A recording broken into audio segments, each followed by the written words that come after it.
When the humans walked out of the peace talks, the whole council breathed a sigh of relief, because we were all certain we knew what it meant. We were wrong. We were so completely, catastrophically wrong that I have spent the rest of my life telling this story as a warning, because the thing humanity actually did when it walked away was not a threat, and it was not a tantrum, and it was the most powerful act I have ever witnessed, and not one of us in all our cleverness saw it coming, because it had been hiding in plain sight for the entire war, in a place none of us ever thought to look. Not in the fleets, in the supply manifests, in the boring columns of numbers that were my whole job, and that I, of all people, should have understood, and did not understand until it was almost too late. Let me tell you who I am, because the story lives in the numbers and I was the keeper of the numbers. My name is Tavril and I am Droon. My people are merchants, hoarders, traders, accountants of leverage. We understand the galaxy as a vast ledger of who has what and who needs what and what the needing is worth, and we have always been good, very good, at the cold art of advantage. A Droon looks at any situation and asks one question first, before all others. Who here has something the others cannot do without, and how much can they charge for it? That is how we think. That is how we have always thought. We built our whole civilization on the understanding that the being who controls a thing others need controls everything, and that generosity is simply leverage you have foolishly given away for free. I want to tell you what it is to be raised Droon, because the whole story is the story of how a Droon was taught, at the very end of a long life, that he had understood the galaxy exactly backwards. We do not raise our young on tales of heroes. We raise them on ledgers. A Droon child learns, before it learns much else, the great principle of our people.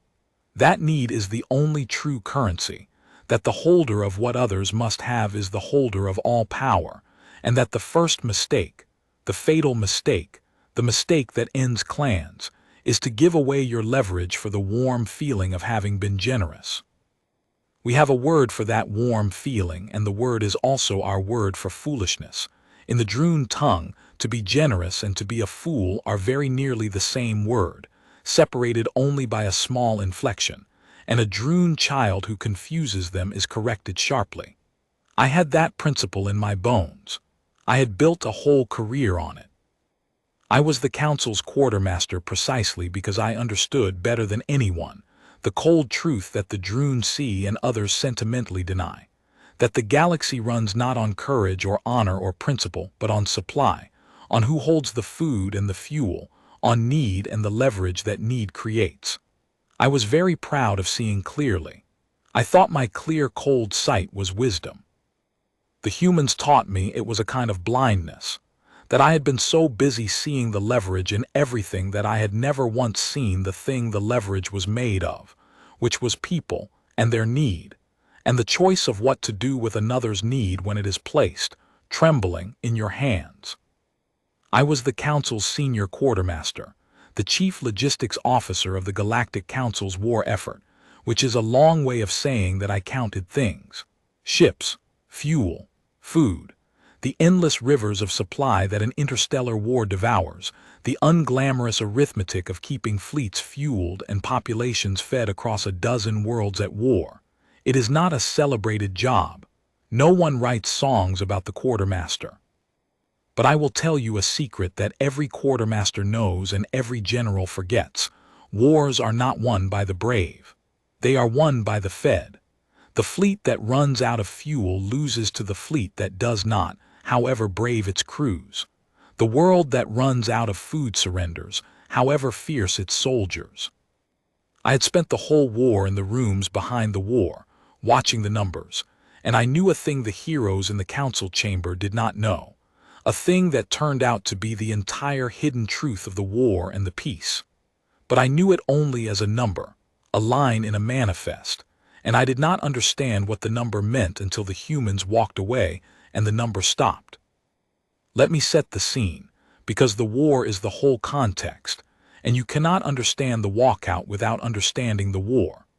It had been going for 11 years, a grinding, exhausting, miserable interstellar war between the Galactic Council and a power called the Sigh Ascendancy, a militant expansionist civilization that had come out of the galactic rim and begun, world by world, to conquer. The Council had fought back, because the Council was a coalition of many species and the Sigh threatened them all, and the war had ground on for 11 years across a dozen contested systems, and it had worn everyone down to the bone. I want you to feel the exhaustion, because the exhaustion is why the fraudulent peace looked so good to so many. 11 years of war. 11 years of fleets lost and worlds shattered and populations displaced, and the endless devouring of supply. The Council's member species were tired in a way that goes past tired. The deep civilizational weariness of peoples who have been at war longer than some of their children have been alive, and every one of them wanted it to end, wanted it so badly that they had stopped, many of them, caring very much about how it ended, as long as it ended. I saw the exhaustion in the numbers before I saw it in the faces, because that is how a quartermaster sees everything. I saw it in the way the supply requests changed over the years. At the start of the war, they had been requests for weapons, for fleet fuel, for the materials of fighting. By the 11th year, they were requests for the materials of mere survival, for food and medicine, and the keeping alive of populations that the war had stripped of the ability to feed themselves. I saw whole worlds slide in my manifests from contributing to the war effort to dependent on the war effort, from giving to needing, one after another, as 11 years of fighting ground their economies and their farms and their factories into ruin. By the end, the Council was not really a coalition of powers anymore. It was a coalition of the exhausted, a dozen species holding each other up, every one of them poorer and hungrier and more desperate than it had been when the war began, every one of them wanting only for the bleeding to stop. I understood the weariness completely. I want to be fair to the Council. Even now, even knowing what they were about to do, they were not wicked. They were tired. They had been at war for 11 years, and they wanted to go home, and a peace that ended it looked, to peoples that exhausted, like salvation, and they did not look too closely at what the salvation cost, because looking too closely is hard when you are that tired, and the cost was going to be paid by someone else. And humanity. I have to explain where humanity fit, because it is the heart of everything, and it is the thing that had hidden in plain sight. Humanity was a Council member, a younger species, admitted some years before the war, not one of the great old powers. When the war came, humanity fought like everyone else, and they fought well, but they were not the largest fleet or the deciding military force. There were older, mightier powers in the Council whose warships mattered more in the great battles. If you had asked any of us in the 10th year of the war what humanity's contribution was, we would have said, a respectable fleet, a reliable ally, a minor but worthy member. We would not have said the true thing, because the true thing was invisible to us, because it lived in my manifests, and none of us ever read the manifests except me, and even I did not understand what I was reading. Here is the true thing. Somewhere in the long, grinding middle of the war, humanity had quietly become the thing that was feeding the galaxy. Not through any grand design that anyone announced. It had happened the way important things often happen, gradually, unremarked. 1,000 small decisions accreting into a vast, invisible structure. As the war ground on and worlds were shattered and supply lines collapsed, the Council's member species had found themselves, one by one, in need, of food, of medicine, of fuel, of the endless logistics of survival, and humanity, again and again, had simply helped. A world's harvest fails because the war displaced its farmers. Human convoys bring food. A species' medical supplies run out because its factories were bombed. Human ships bring medicine. A fleet is stranded because its fuel depot fell. Human tankers arrive.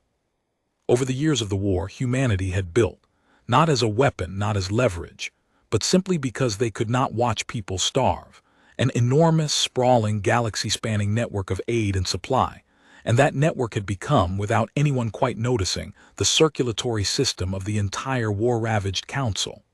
By the 11th year, there was not a single member species that was not, in some part of its war-torn territory, being kept alive by human convoys.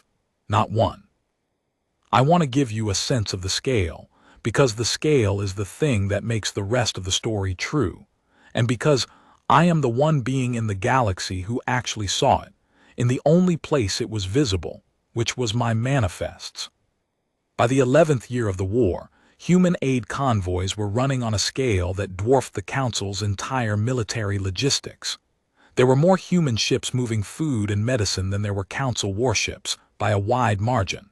There were human supply depots on the territory of every member species, not occupying force depots, aid depots, run with local cooperation, feeding local populations.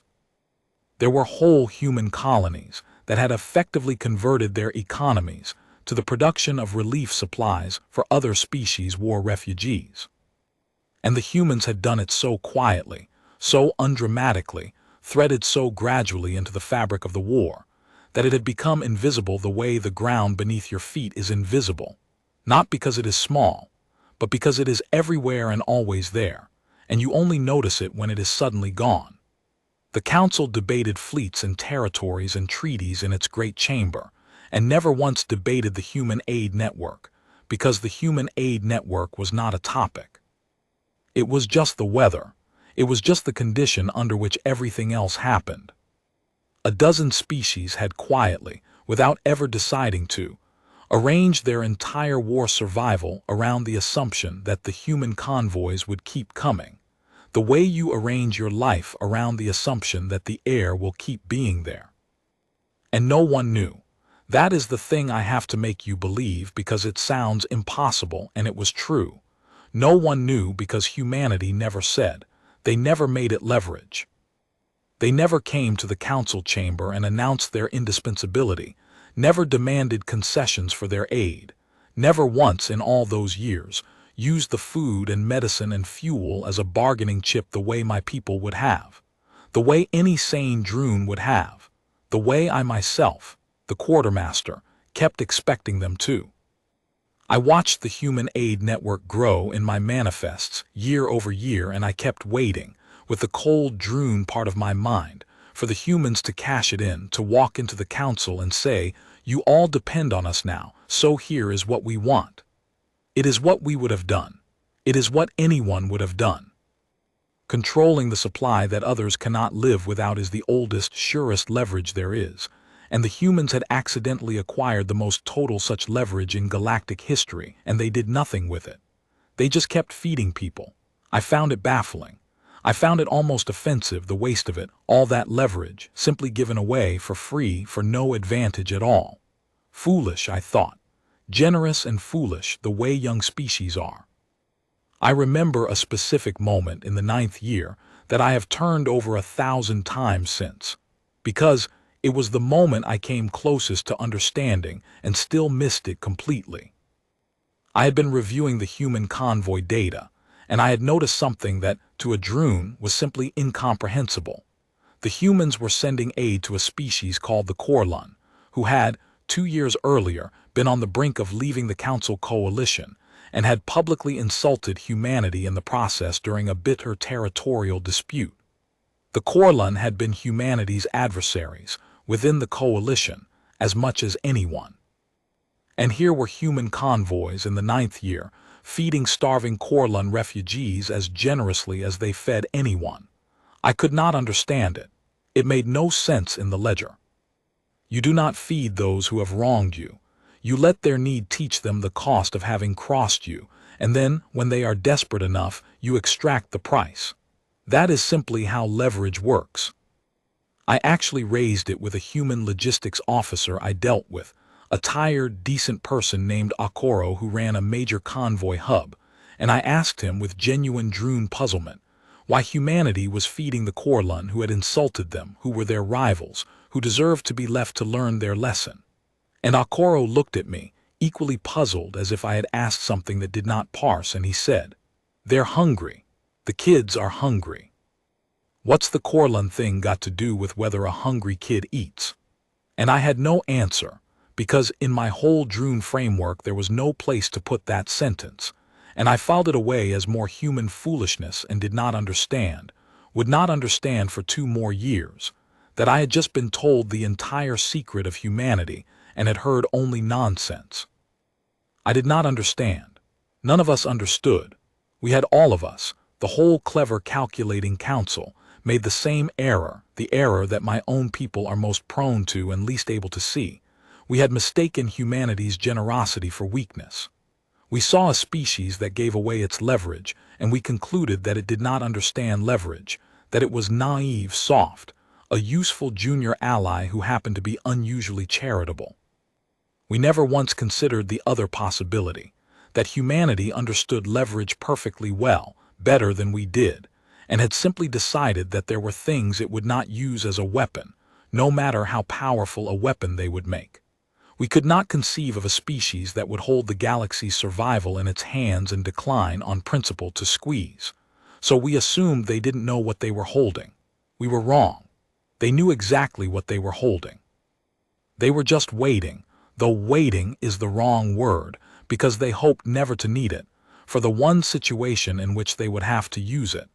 And the peace talks were that situation. Let me tell you about the peace talks and the fraud at the center of them, because that is what the humans walked away from, and the why is everything. After 11 years, the Visai ascendancy had finally, exhaustedly, come to the table, not because they were beaten, but because they too were worn down and because they saw a way to keep most of what they had conquered. The peace they offered was, on its surface, a relief, a ceasefire, an end to the shooting, a return to something like stability. The council, bone-tired, desperate to end the bleeding, leaned toward it hard.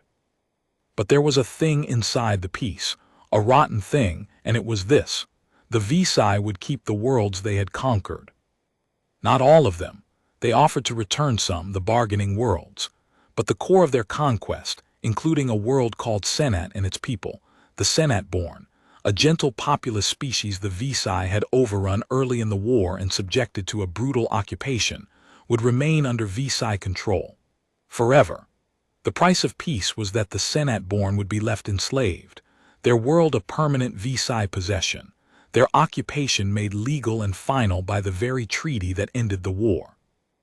I should tell you about the Sennat-born, because I had their numbers too. A quartermaster has everyone's numbers, and the numbers told a story the chamber preferred not to read.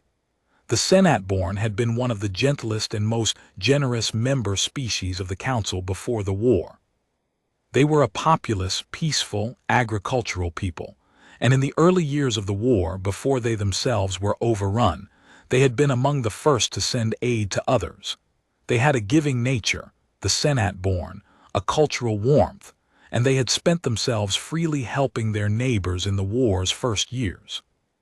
And then the Visai had come, early and hard, and overrun Sennat, and the gentle, generous people who had helped everyone else became an occupied people, subjected to the particular brutality the Visai reserved for conquered worlds, their populations controlled, their resources stripped, their freedom gone. And in all the years since, as the war ground on elsewhere, the Sennat-born had waited, occupied, suffering, waiting for the council they had served to come and free them. The council never did.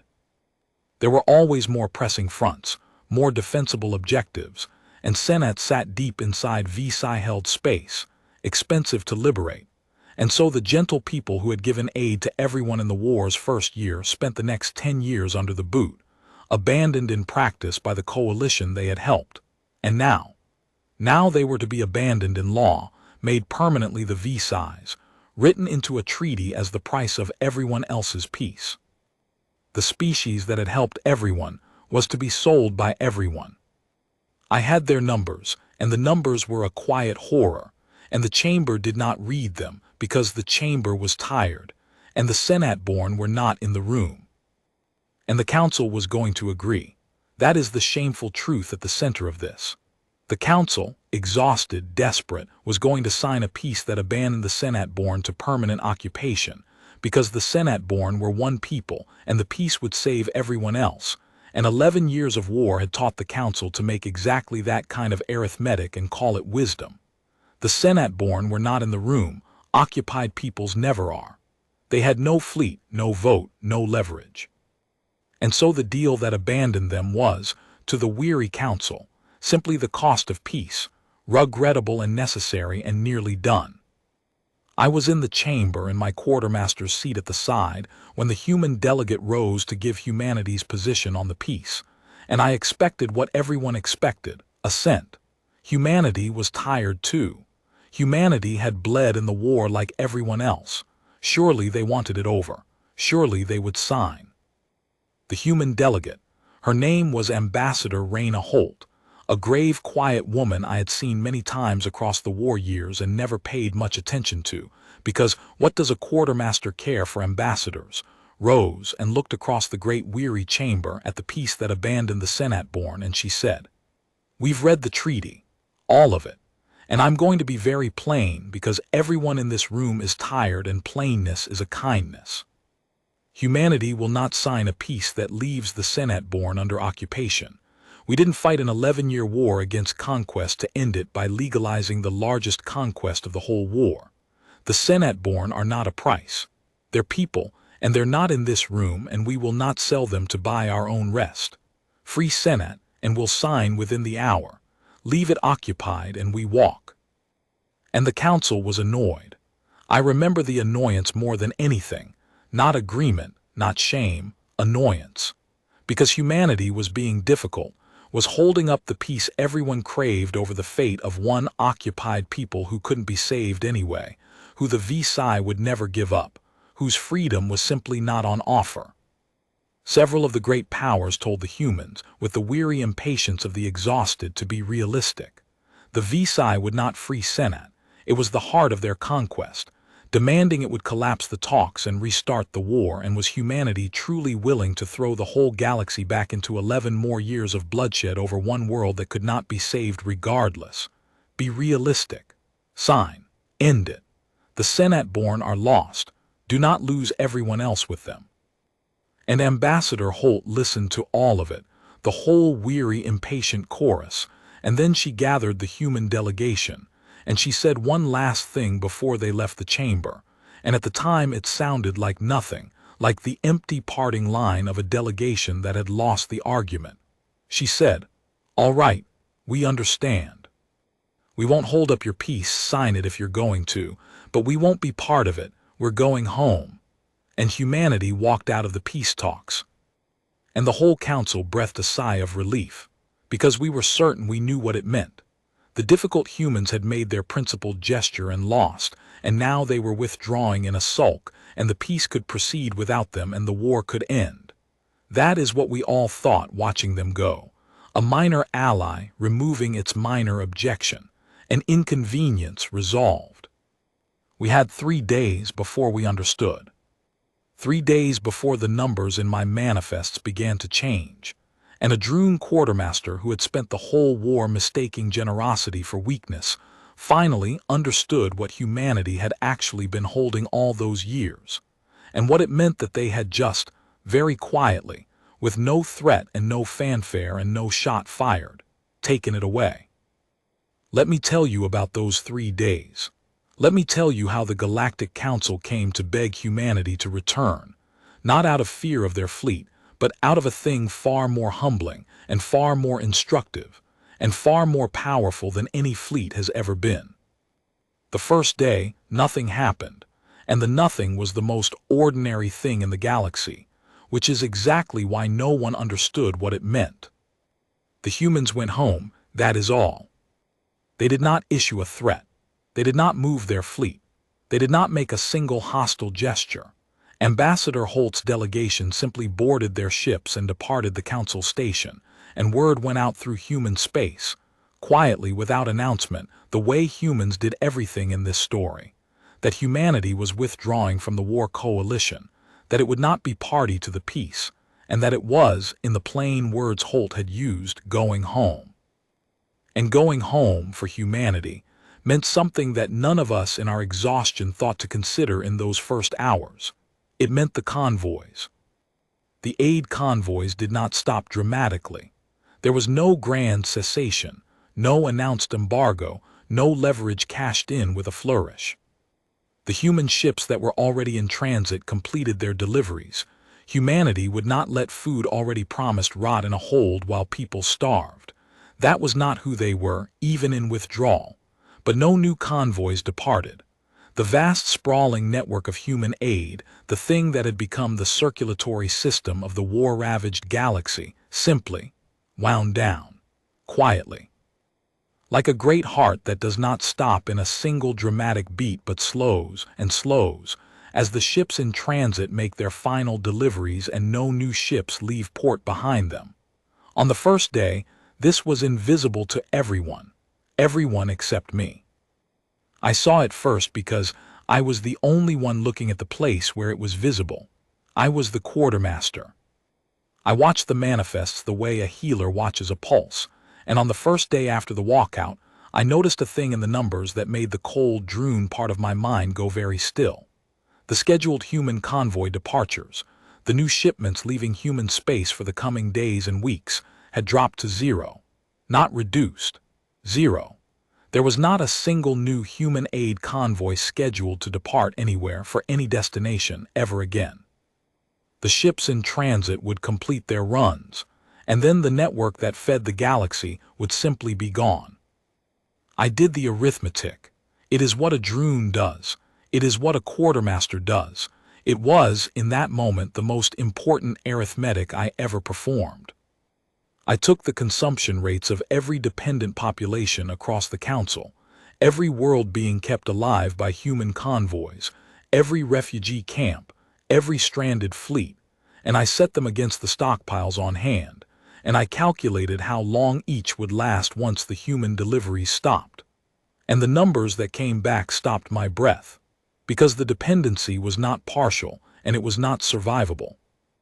A dozen species had built their entire war survival around the assumption that the convoys would keep coming, had run down their own reserves precisely because the human supply made reserves unnecessary, and now the supply was ending, and the reserves were gone, and the arithmetic said that within days, not weeks, not months, populations across the entire Council would begin to starve. Not metaphorically, actually. The numbers were stark and they were close and they were enormous, and I sat alone with them in the quartermaster's office, a cold-eyed drone who had spent his whole life understanding leverage, and I understood, finally, all at once, what humanity had been holding the entire war. They held everything. They had held everything for years. Quietly, generously, asking nothing, the humans had become the thing the entire galaxy could not live without, and they had never once mentioned it, never once threatened it, never once used it, and now they had walked away from a peace that abandoned the Sennat-born, and in walking away they had taken with them, without a word, the survival of every species in the Council. Not as a threat. They had not framed it as a threat. They had simply declined to keep saving everyone, and the declining was the most powerful act in the history of the galaxy, and it would kill more people than any weapon if it ran its course. And the humans had done it not by raising a hand but by lowering one. I took my numbers to the Council. I want you to understand what it cost me, the cold drone quartermaster, to walk into that exhausted, self-satisfied chamber on the second day, where they were preparing to ratify the peace that abandoned Sennat, and tell them what I had found. Because they did not believe me. That was the second day's lesson, and it was a humbling one. I stood in the chamber and I laid out the arithmetic, the zeroed convoy schedules, the rundown reserves, the consumption rates, the days not weeks until starvation, and the great powers of the Council looked at me, the quartermaster, the counter of beans, and they did not believe me, because they could not believe me, because to believe me was to accept that they had been utterly dependent on a junior species for years without knowing it, and the proud do not easily accept that. They told me I was exaggerating. They told me the human aid was helpful, but surely not essential. Surely the great powers could feed their own populations. Surely 11 years of war had not left the mighty civilizations of the Council dependent on the charity of a young species they had just dismissed as unrealistic. They told me to recheck my numbers. They were certain I had made an error because the alternative was unthinkable. So I rechecked, and the numbers did not change because numbers do not change to spare anyone's pride. And on the second day's end, the first reports began to come in from the dependent worlds, not yet starvation, but the leading edge of it, the alarm of populations and local governments who had just realized that the convoys they depended on were not coming, that their reserves were thin, that something had changed. The reports came up through the council's own channels, world after world, and they all said the same thing in different voices. Where is the aid? The shipment did not arrive. The next one is not scheduled. We have days of supply. What is happening? And the chamber began to understand. Not all at once, understanding that large comes slowly to bodies that proud, but world by world, report by report, the truth climbed the tiers of the convocation. The same way I imagine truth has climbed the tiers of every proud chamber that ever had to learn a thing it did not want to know. The great powers checked their own reserves and found them thin, thinner than they had let themselves notice, run down by years of relying on a supply that had always simply been there. They contacted their own dependent territories and heard the same rising alarm. And slowly, sickeningly, the most powerful civilizations in the galaxy arrived at the thing I had arrived at alone in my office the day before, that they could not feed themselves. That 11 years of war had hollowed them out, and that humanity's quiet generosity had filled the hollow so completely and so unobtrusively that they had forgotten the hollow was there. And now the filling was leaving, and underneath it was nothing, and they were going to starve. I will tell you the exact moment the chamber's certainty broke, because I was watching for it, the way I had learned to watch for the breaking of certainty. It was when the delegate of one of the very greatest powers, an ancient, mighty civilization that had led the war coalition, that had told the humans to be realistic, that had been most dismissive of Holt's principled objection, received, mid-session, an urgent communication from her own homeworld. I watched her read it. I watched the color of certainty drain out of her, the particular stillness of a being receiving news that rearranges the world. And she rose, this delegate of one of the mightiest powers in the galaxy, and she interrupted the proceedings, and her voice was not the voice of the mighty anymore, and she said, "My homeworld reports that our strategic food reserves are at 11 days. 11. We had believed them far higher. The discrepancy is the volume we have been receiving from human convoys which we had not been tracking as a dependency. We assumed it was supplementary. It was not supplementary. Without it we have 11 days. She looked around the chamber at the other great powers, and she asked the question that ended the old council and began the new one. Does anyone else wish to check their reserves, truly check them, before we ratify this peace? They checked. One by one, the great powers checked their reserves, truly checked them, for the first time accounting honestly for the human aid they had stopped noticing. And one by one, they reported numbers that emptied the proud chamber of its pride. Days. Everyone had days. The mightiest powers in the galaxy, the ancient civilizations who had dismissed humanity as a useful junior ally, discovered in the space of a single session that they were, every one of them, days away from famine, and that the only thing that had stood between them and that famine for years had been the quiet, uncomplaining generosity of the very species they had just told to be realistic and watched walk out the door. And then the panic came, but it was not the panic I had expected. I had expected, when the truth landed, a scramble for solutions, an emergency mobilization, a desperate effort to replace the human supply with the Council's own resources. And there was some of that. But the deeper response, the one that taught me the most, was something else, something I had no Drune framework for, because it was the response of beings discovering not just that they were in danger, but that they had been wrong in a way that shamed them to their foundations. Because the chamber could not escape the shape of what had happened. Humanity had not attacked them. Humanity had not threatened them.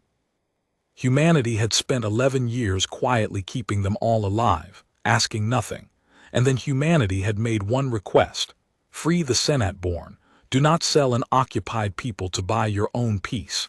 And the council had told them to be realistic, and humanity had said, fine, we won't hold up your peace, and had gone home, and taken nothing but its own generosity with it. And now the council was going to starve, not because humanity had done anything to them, but because humanity had stopped doing something for them, something they had never thanked the humans for, never acknowledged, never even noticed, because they had mistaken it for the weather. The shame of it was total. The council had dismissed the humans as foolish for giving away their leverage, and now discovered that the humans had been holding the greatest leverage in galactic history all along, and had simply chosen, for 11 years, out of nothing but kindness, never to use it, until the council forced their hand by trying to sell a people into slavery. I felt the shame in the chamber, and I felt my own, sharpest of all, because I was the drone, the one who had watched the human generosity grow in my manifests year over year and called it foolishness, the one who had asked a human logistics officer why he would feed his rivals hungry children and heard, what's that got to do with whether a hungry kid eats, and understood nothing. I had been the most certain of all of them that I understood leverage.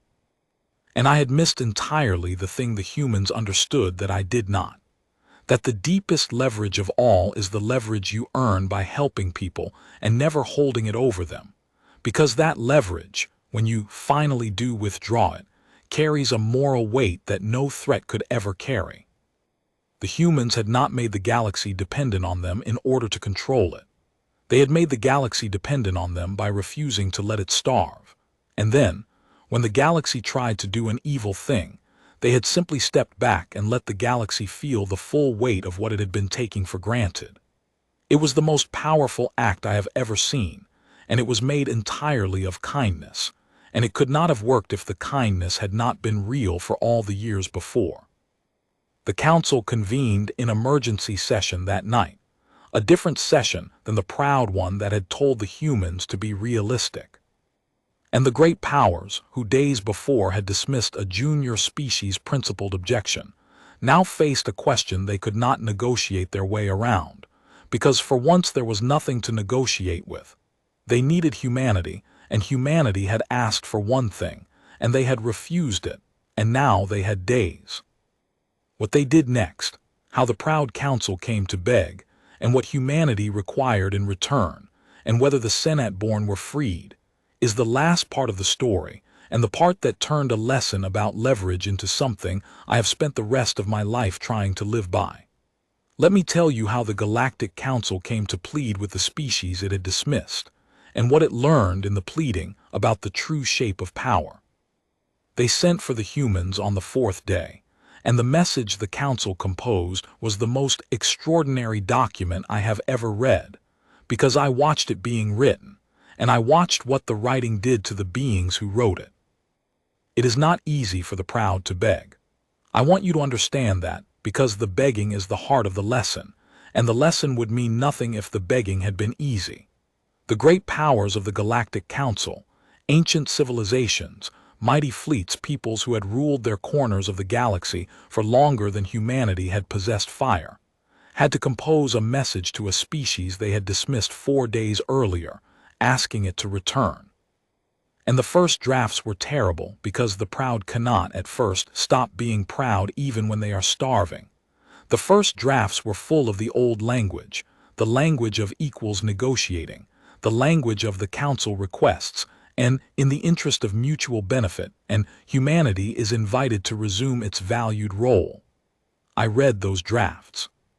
They were the drafts of beings who still could not quite believe they needed to beg, who were trying to summon the humans back while preserving the fiction that the summoning was a courtesy rather than a plea.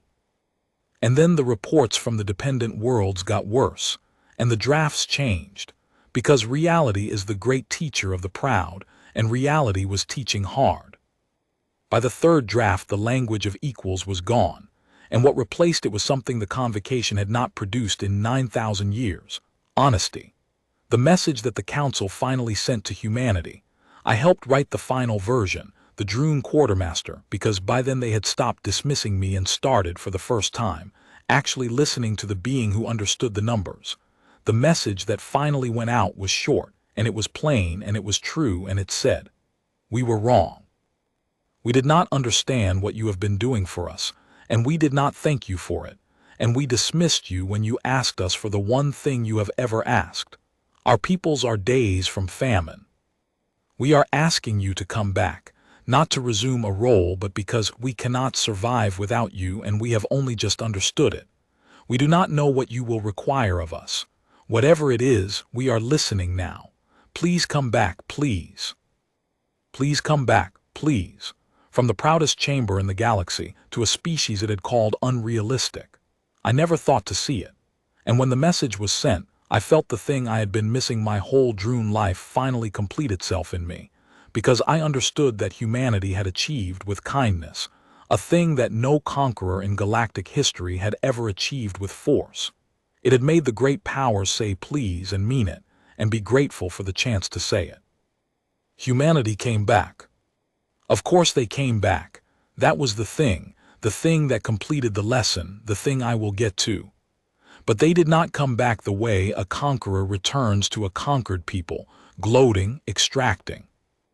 Ambassador Holt returned to the convocation, and she did not gloat, and she did not list demands, and she did not make the Council grovel, though the Council was prepared to grovel, and some part of me, the old Droon part, almost wanted to see it, almost wanted the leverage cashed in at last with the satisfaction a Droon feels when a debt finally comes due. She did none of that. She walked back into the chamber, and the first thing she did, the very first thing before any negotiation, before any terms, was order the convoys to resume. I want you to understand how completely that undid every framework I had. She gave away the leverage first, before she had secured a single thing. Before the Sennat-born were freed, before any condition was agreed, before she had extracted one concession from the Council that needed her so desperately. Ambassador Holt ordered the human aid network to start moving again, ordered the food and the medicine to flow back into the starving galaxy, and only then, with the leverage already spent, with the Council's survival already assured and no longer hanging on her word, did she turn to the matter of the peace. I could not believe it. In my whole Droon life, I had never seen anyone do anything so strategically insane. She had had the entire Council at her mercy, days from famine, ready to grant her anything, and she had relieved the famine first, for free, surrendering all her leverage before asking for what she wanted. I asked her about it later. I will tell you what she said because it is the center of everything. But first let me tell you what she asked for, once the convoys were already moving and she had nothing left to threaten with. She asked for the Sennat-born, still. The same thing. The only thing she had ever asked. She stood in the chamber that now owed humanity its very survival, and she did not ask for tribute, or territory, or power, or revenge, or any of the 1,000 things a Droon would have demanded from a galaxy at its mercy. She asked again only this, that the peace free the Sennat-born, that the gentle occupied people who had given aid to everyone and been abandoned by everyone not be sold into permanent slavery as the price of the Council's rest. That was all. The whole leverage of the galaxy's survival, spent on a single thing, and the single thing was not for humanity at all. It was for a people humanity owed nothing, who could give humanity nothing, who were not even in the room. And the Council, which now understood at last what humanity was and what it had done, and what it had declined to do, did not tell her to be realistic this time. The great powers had spent 4 days learning the true shape of power, and the true shape of power, it turned out, was not their fleets and not their ancient might. It was the quiet species that had fed them all, and then, when they tried to do an evil thing, had simply stepped back and let them feel the weight of their own need. They had learned. And they returned to the sigh ascendancy with a different posture entirely, because the Council that returned to the negotiation was no longer the exhausted body that would sign anything to end the bleeding. It was a council that had remembered, by being forced to feel it, that some prices are not payable, and it was a council backed, now, openly and at last, by the full weight of the human aid network, which meant the VSI could no longer count on the council's exhaustion to make it fold. I will not pretend the Sennat-born were freed easily. The VSI did not give up their conquest for a kind word, but the calculus had changed completely because humanity had changed it, not with a fleet, but by making clear that the council would no longer trade an occupied people for peace, and that the council now had behind it the logistical strength to outlast the VSI rather than fold to them. The war did not resume in full. It did not need to. The VSI, faced with a council that would not abandon Sennat and could not be starved into compliance, and faced with the slow certainty that they could not win a renewed war of attrition against a coalition that humanity would keep fed indefinitely, chose, in the end, the thing the exhausted always choose when their leverage is gone. They dealt. Sennat was freed. The occupation ended.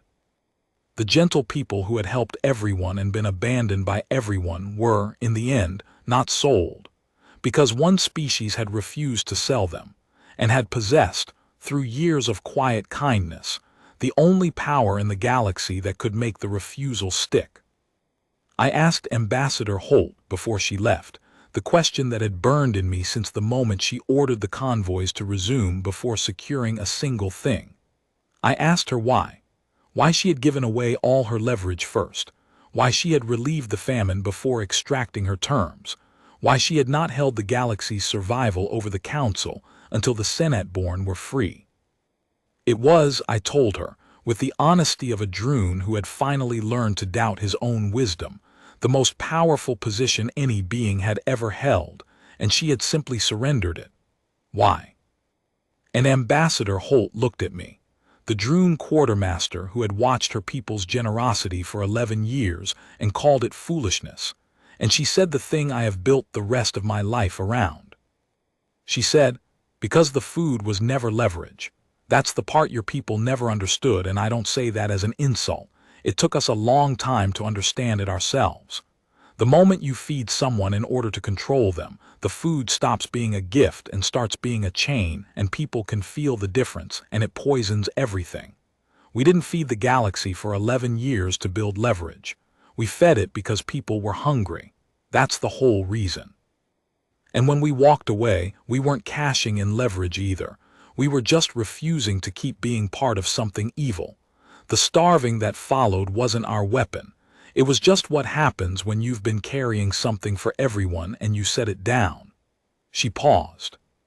And the reason I ordered the convoys back before anything was settled is that the second I used the famine as a threat, the second I said free Sennat or your people starve, I'd have become exactly what we walked away from. Someone willing to trade lives for an outcome, even a good outcome. And there's no such thing as a good version of that, so I fed them first. I gave up the leverage. And then I asked for Sennat as a request between equals, from a position of having already saved them, because that's the only position you can ask for justice from and have it actually be justice instead of just a different flavor of extortion. She smiled, tired and kind. You think we gave away our power? We didn't. We just refused to turn our kindness into a weapon, because the second you do that, it isn't kindness anymore, and kindness was the only real power we ever had. Kindness was the only real power we ever had. I have spent the rest of my life inside that sentence. I was droon. I had believed with my whole people that power was leverage, that the holder of need controlled all, that generosity was foolishness, and the warm feeling of giving was a thing to be corrected out of the young. And I watched a human species hold the greatest leverage in galactic history and refuse on principle to make it a weapon, and watched that refusal accomplish what no weapon could, the freeing of an abandoned people, the humbling of the proud, the remaking of the council. And I understood at the end of a long life of counting that I had had the ledger upside down. The deepest power in the galaxy is not the leverage you hold over others. It is the trust you build by helping them and never once making them pay for it, because that trust, that real and unweaponized kindness, is the only force that can move the proud to shame and the exhausted to courage and a whole galaxy to remember that some things are not for sale. The humans had it. My people, for all our cleverness, never had. We had spent our whole history mistaking the chain for the gift and calling the mistake wisdom. Humanity walked away from peace talks, and days later the Galactic Council begged them to return. That is how the story is told, and it is true, but it is told as a story about leverage, about a species that made itself indispensable and then cashed in, and that is exactly the version that misses everything. Humanity did not cash in. Humanity gave the food back before it asked for anything. Humanity walked away not to gain power but to refuse to be part of an evil, and came back not to extract a price but to relieve a famine, and asked, with all the leverage already surrendered, for the one thing it had always asked: the freedom of a people who could give it nothing. The council begged them to return because it could not survive without them. But the reason it could not survive without them, the food, the medicine, the 11 years of quiet keeping alive, was never a weapon humanity built. It was just kindness accumulated until it became the thing the galaxy could not live without. And the most powerful moment in the whole affair was not the walkout and not the begging.